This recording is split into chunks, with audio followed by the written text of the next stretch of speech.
Our first presenter today is Southern Silver Exploration Corp. Southern Silver has projects in both Mexico and New Mexico. Presenting today will be Rob Macdonald, Vice President of Exploration. We may also have Larry Page, President, on the line as well. Take it away, Rob. Okay, thank you very much, Tim, and thank you to Red Cloud for inviting us for the Summer Silver presentation, and thank you all for joining me. I'd like to speak to you about the Southern Silver Company, and probably more specifically the Cerro Las Manitas project, which Southern is developing into the next major silver resource in Mexico. I will be making some forward-looking statements. As a geologist, that's part of my job. There will be words such as believes, anticipates, and expects, or we plan to do things. So please take that into consideration through the duration of the presentation. So on to Cerro Las Manitas. Cerro Las Manitas is a silver, lead, zinc skarn system located in Durango, Mexico, and is currently one of the largest and highest grade undeveloped silver-based projects in the world, with indicated and inferred resources totaling 335 million silver equivalent ounces at an average grade of 326 grams per ton silver equivalent. It is located in a well-established silver mining district in southeast Durango, Mexico, and it is surrounded by producing companies. We have 100% ownership and control of the project. Last year, we completed a significant financing with the help of Red Cloud Securities. We currently have a full treasury with $8.5 million Canadian still in the bank, and we have more than enough money to complete our current 2022 drill plans, preliminary economic assessment that we have pending on the Cerro Las Manitas project, and as well as other company objectives. So the company catalysts moving forward are the aforementioned PEA, and we are looking at having that out within the next 2 weeks. We have the final work being done. We have the cash flow model in hand, and we are currently working with the QPs to pull together a news release and information to review with the executive and the board pending release. So it should be about 2 more weeks and we'll have that out. And that will be the highlight news leading into the fall for the company. We also have some additional drilling that we've completed at CLM. We have new discoveries that we've put out news releases on over the last several months. We have a few more holes left to go there. We have new drilling going on our Oro project located in southern New Mexico, and we'll have assays pending on that through September, as well as we're developing our Hermanas project for future drilling, and we'll be working on that through the fall as well. This is the capital structure of the company. As of late last week, we were trading at 23 cents a share. That translates to a market capitalization of under 70 million. So we believe we're currently undervalued, as I'm sure everybody else that you'll see today will consider themselves. Our significant shareholders are Electrum Global Holdings, with some institutional shareholdings in here. We get analyst coverage through Tim at Red Cloud Securities, and as well with Fundamental Research Corp, as well as newsletter coverage through the Caesars Report, the Silver Stock Investor, and goldsilver.com Silver Chartist as well. And so with Cerro Las Manitas, we are one of the top 10 undeveloped silver-based projects in the world, through our peer group. You can see we sit very comfortably within the top 10, and of those top 10, we are the highest grade.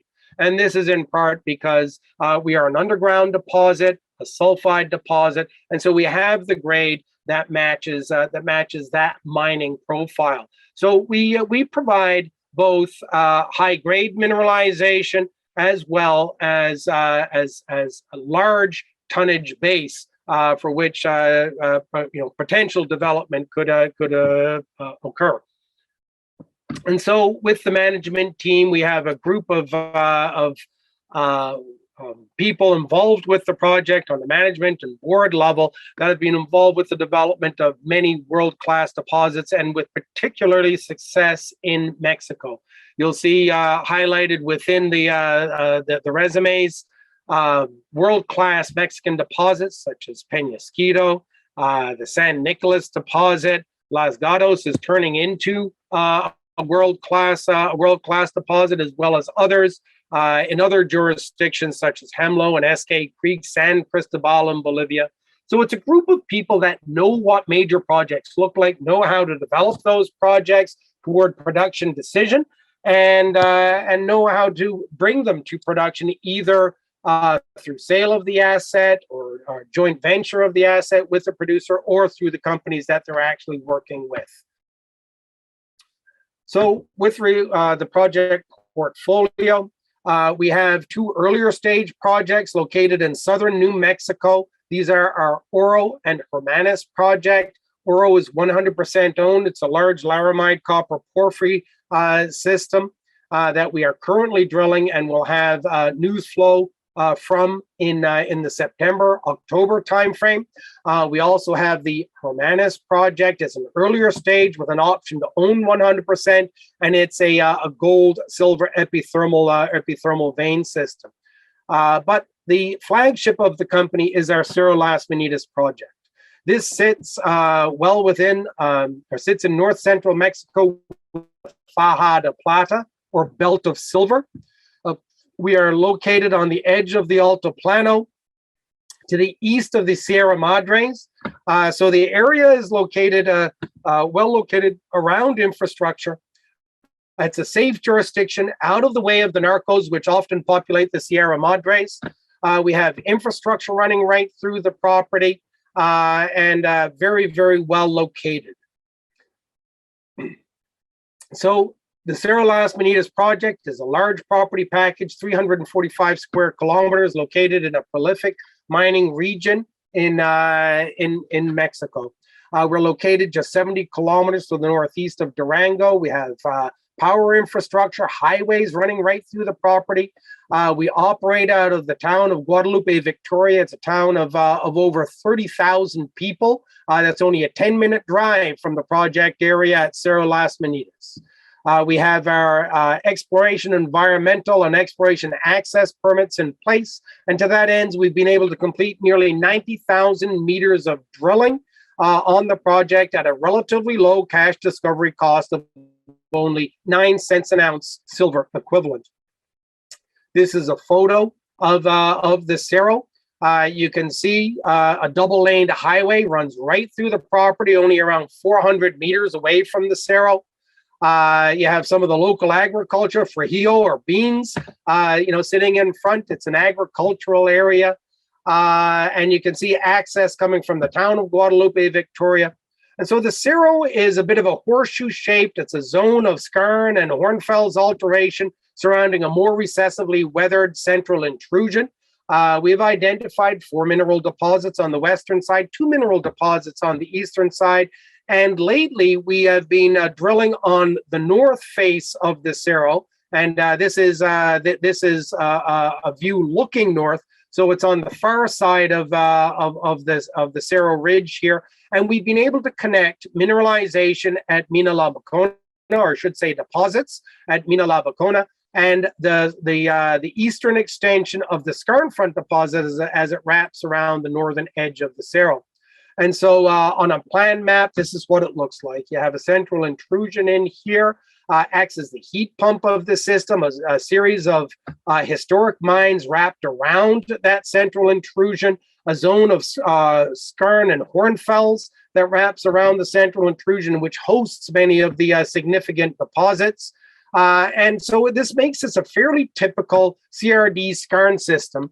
That's typical of, for example, Grupo Mexico San Martin deposit, located about 120 kilometers to the south. First Majestic's La Paria, about 80 kilometers to the south. Peñolas Velardina is essentially 70, 80 kilometers up the highway from where we are at Cerro Las Menitas. And so again, very well known, very well studied at deposits that make it excellent profile for production. We've identified 4 deposits on the west and 2 additional deposits on the east, and have now filled in drilling on the northern flank, and have now effectively joined mineralization in the skarn front with the Mina Labacona deposits.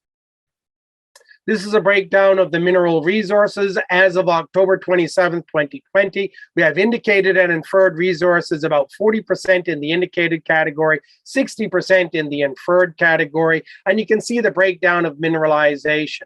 Cumulatively, over 1 million ounces of silver and about 2.7 billion pounds of combined lead and zinc.